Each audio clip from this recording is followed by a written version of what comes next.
Now you know that how to use a for loop and how to use a if loop in data structures. So next we are going to see that how to use a while loop in a data structure.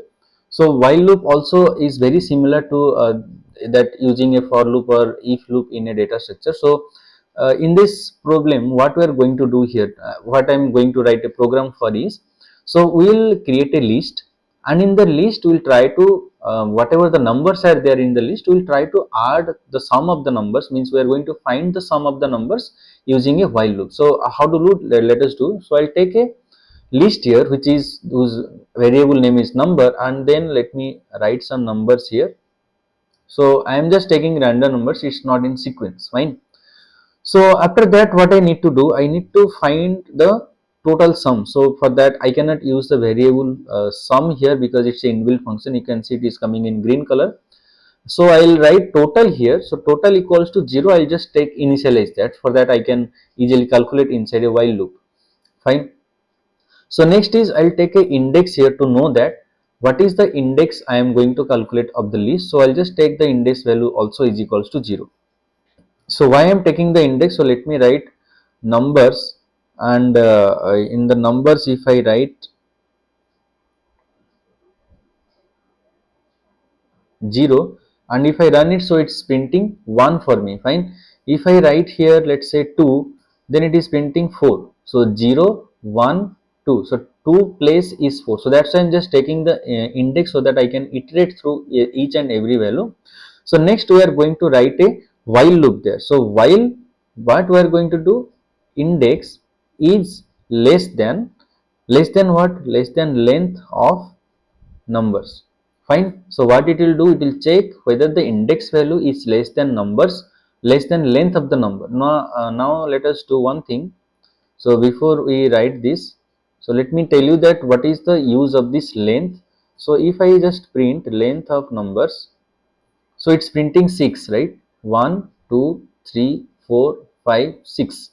So that means if I start from 0, the index by default starts from 0. So 0 1 2 3 4 5. So there are 5 elements, 0 to 5 it will go. So for that what I am doing here is, so I am checking for the index value that is less than length of the numbers, means less than 6. So if I make it less than equals to, then there is no seventh element in the list, so there will be an error, fine. So that's why I am just doing it till the index. Now what we are going to do, so total, we have taken a variable which you want to find. So total equals to what? So total equals to total plus what, in the numbers will I want the index. Okay. So what this line will do here is, total value is initially 0 and then it adds the numbers and index. So for the first time the while loop runs, the index value is 0, so it will add 1 in the total. That means answer is 1. Next time what it will do, it will we are going to index plus equals to 1. So I am just increasing the index value by 1. So next time when the while loop will run, so what it will do, it will, next time index value becomes 1. So what is the value at 1? So numbers, second index value is 2. So it will add, previously we have done it 1, so 1 plus 2 it will do. So like this it will consecutively go on adding. So that's means our while loop will complete when the index value becomes 5. When it becomes 6, then 6 is less than the length of number, that is 6 wrong. So it will come out of the loop. So here we will print just with a message, total of the numbers is, I'll just print the value there, so that is total.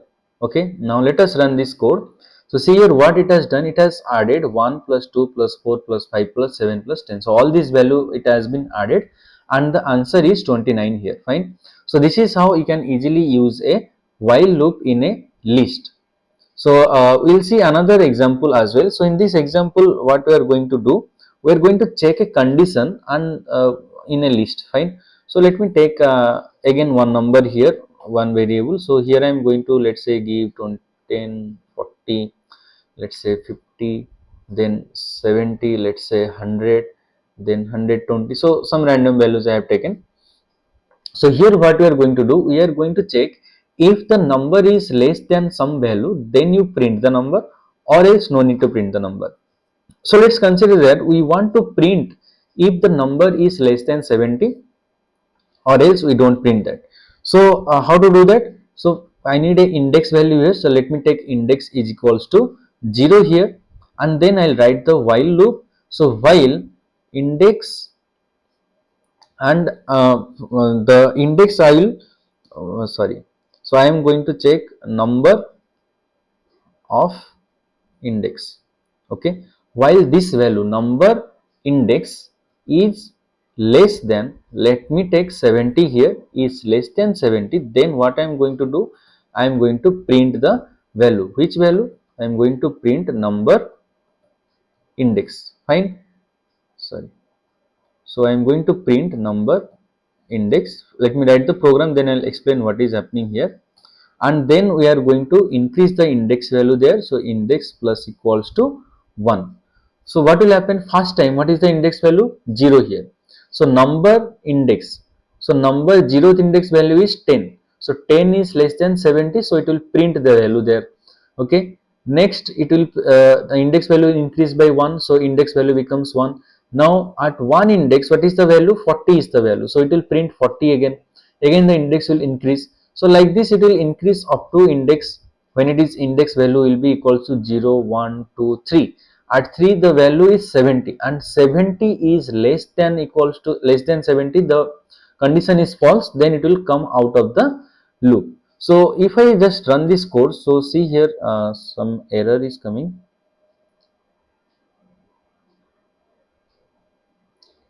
Int object is not subscriptable.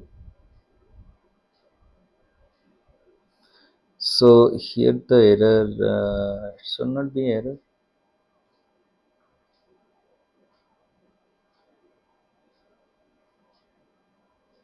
Okay, so I have taken numbers, but I have taken a spelling mistake here. That's why it is showing error. Now see what it has done. It has printed 10, 40, 10, 40 and 50, but it didn't print 70, and didn't while loop also didn't continue there. So if I take here 100, if the condition I take 100, it will print up to 70 there. Fine. So what it is doing, for every index value, it is checking that whether the given condition is true or not. If the condition is true, it is printing the value. If the condition will become false, it will go out of the while loop, and the while loop ends there. Fine. So this is how you can use the while loop in data structure. So one we have seen with a list how you can calculate or do some calculation inside a list, and then how you can put a condition in a list. Fine. So in the previous video, you have already seen about if, loop and for loop. So kindly check out that. Thank you.